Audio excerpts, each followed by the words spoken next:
Jangan lupa subscribe YouTube channel Metro TV News dan jangan lupa nyalakan notifikasinya.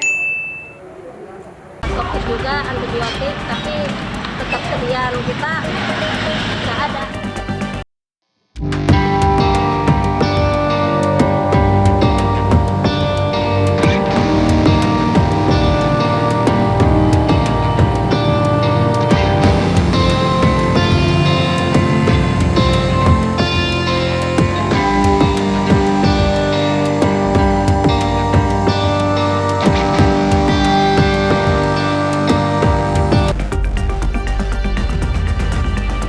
Sampai orang mati gara-gara obat, meninggal gara-gara obat, gara-gara Anda bikin obat tidak benar, para produsen atau distributor yang main, saya mohon tindakannya nggak usah tanya Bu Bapul, langsung diproses, langsung dihukum aja, dan izinnya nanti kalau perlu kita cabut.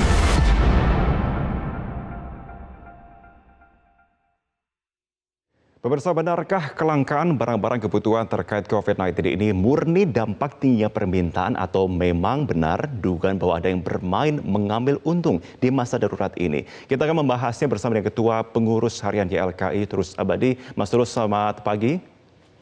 Ya, selamat pagi, Bung Marvin. Iya, Mas Tulus, ini bagaimana tanggapan Anda mengenai ketegasan dan pengendalian pemerintah sejauh ini terhadap barang kebutuhan terkait COVID-19 seperti katakanlah obat, vitamin, oksigen, bahkan sekarang susu steril kalengan? Ya, memang satu hal, itu ada upaya konsumen yang melakukan panic buying, yang karena kesalahan tangkap dan ataupun mitos-mitos yang keliru sehingga melakukan panic buying terhadap satu produk tertentu seperti susu ataupun obat-obat yang juga tidak direkomendasi oleh Badan POM ataupun oleh Kementerian Kesehatan. Namun di sisi lain, khususnya soal obat dan juga tabung oksigen dan segala macam juga diduga kuat karena faktor melonjaknya pasien dan konsumen yang melakukan permintaan terhadap produk tersebut, khususnya tabung oksigen, rumah sakit ataupun obat-obatan, multivitamin, juga karena diduga kuat ada faktor-faktor yang mencoba mendistorsi pasar sehingga terjadi distorsi harga ataupun pasokan, dan kemudian konsumen mendapatkan barang tersebut dengan sangat sulit ataupun dengan harga yang sangat tidak rasional. Ini saya kira tugas negara untuk menetralisir agar di tengah pandemi seperti ini masyarakat bisa mendapatkan dengan harga yang wajar dan mudah. Oke, mengingat barang-barang ini bukan barang yang dilarang atau dibatasi penjualannya, begitu. Jadi bebas gitu orang ingin membelinya. Bahkan juga kita belajar di awal pandemi yang sempat krisis seperti masker. Akhirnya kemudian pembelian banyak, ada oknum yang menimbun. Sebenarnya hukumnya itu seperti apa kalau seperti kita bicara seperti ini? Ya, pertama kalau kita bicara obat ya, produk obat-obatan dan vitamin, pemerintah kan punya instrumen dan sudah dilakukan, yaitu menetapkan harga eceran tertinggi atau HET. Nah, persoalannya kan ini menetapkan HET bukan berarti kemudian persoalan selesai. Tapi bagaimana pengawasan di lapangan, karena di lapangan walaupun sudah ada HET, tapi kemudian harga masih sangat tinggi dan sulit didapatkan. Sehingga bagaimana agar HET itu ditetapkan, SOP bagus, kita apresiasi, tapi kontrolin terhadap upaya-upaya yang mendistorsi pasar itu harus ada sanksi tegas, ada tindakan tegas sehingga HET itu tidak menjadi macan kertas. Juga di satu sisi soal kelangkaan tabung oksigen bagi masyarakat yang itu kan saat ini hampir semua tertekan karena itu, termasuk saya sendiri kemarin adalah korban terhadap susahnya mendapatkan oksigen itu. Nah, kebijakannya kan pemerintah mengklaim kemarin salah satunya diekspor, karena sudah lama memang ada ekspor terhadap tabung oksigen. Nah, di tengah pandemi seperti ini mestinya ya ekspor itu dihentikan, prioritaskan untuk kebutuhan dalam negeri.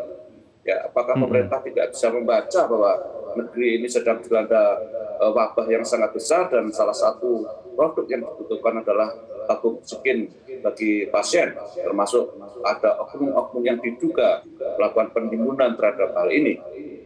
Oke, bahkan sampai Anda pun merasakan sendiri ya Mas Tulus ya. Tapi kalau kita bicara data dari YLKI, apakah ada data seberapa besar, seberapa masif kebutuhan oksigen dan obat-obatan terkait COVID-19 ini sejauh ini?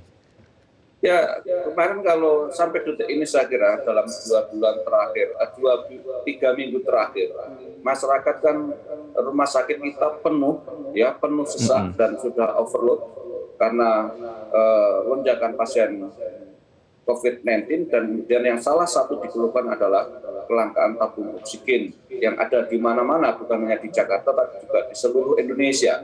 Bahkan di rumah sakit Sarjito di Yogyakarta 63 pasien meninggal dalam 1 hari karena keterlambatan pasokan tabung oksigen. Ini semua harus diatasi karena kita menurut analisis ahli pandemi bahwa pandemi lonjakannya masih sangat tinggi dalam 2 atau 3 minggu ke depan, dan artinya kebutuhan terhadap itu sangat tinggi.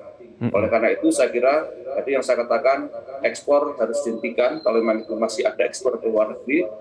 Dan juga kemarin saya lihat ada pengiriman tabung oksigen 2.000 tabung ke India misalnya, dan kemudian juga adanya dugaan-dugaan yang mendistorsi pasar. Ini saya kira harus tegas. Oke, Mas Tulus, ada pernyataan dari koordinator Pak Luhut yang mengatakan memberikan deadline 3 hari terhitung hari ini untuk benar-benar bisa mengontrol satu harga, dan kedua bisa membasmi sampai ke akar-akarnya untuk oknum-oknum yang bermain. Optimiskah Anda melihat dengan fakta penanganan yang sudah ada sejauh ini, melihat juga beberapa produk-produk seperti masker ataupun juga sanitizer yang berlangsung pada tahun lalu? Ya, sebenarnya kalau belajar dari tahun-tahun pertama pandemi, itu kan 3-4 bulan pertama tahun pandemi, itu yang terjadi lonjakan harga dan juga pasokan itu adalah hal yang sama. Memang saat ini lebih kritis karena pertama tekanan kita terhadap wabah semakin besar, dan kemudian semakin besar juga orang yang terkonfirmasi. Seharusnya pemerintah bisa lebih awal, lebih dahulu mendeteksi adanya fenomena ini, dan itu kan sudah terang benderang di depan mata. Jadi kalau sekarang dikasih deadline 3 hari sejak sekarang, menurut saya sudah kelamaan dan terlambat. Harusnya ketika pemerintah mendeklar adanya PPKM darurat, itu harus ada langkah-langkah strategis untuk mengantisipasi hal ini. Itu kan jelas ya Mas, produk-produk yang dibutuhkan masyarakat adalah produk-produk obat-obatan, vitamin, dan juga tabung oksigen. Sejak awal itu fenomenanya sudah sangat jelas, sudah sangat clear.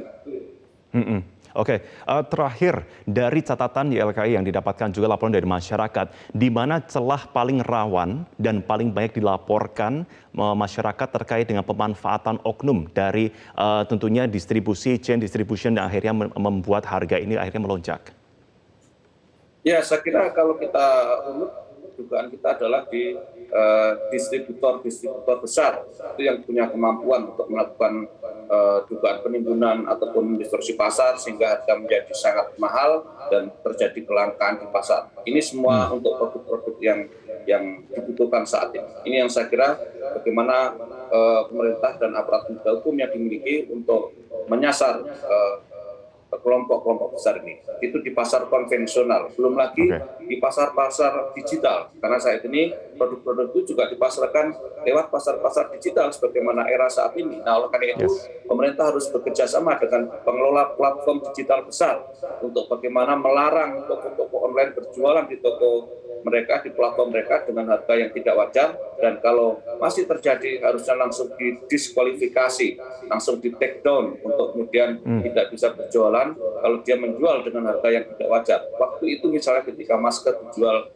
satu box harganya 400.000 dan segala macam, itu kan akhirnya setelah kita minta agar itu di take down dan platform digital mendiskualifikasi toko online agar tidak berjualan kepada produk-produk yang sangat dibutuhkan masyarakat dengan harga yang tidak wajar. Baik, tidak hanya offline namun juga platform digital sekarang menjadi catatan besar. Terima kasih Ketua Pengurus Harian YLKI Tulus Abadi sudah bergabung bersama kami dalam Metro Pagi Prime Time. Selamat pagi Mas Tulus, terima kasih.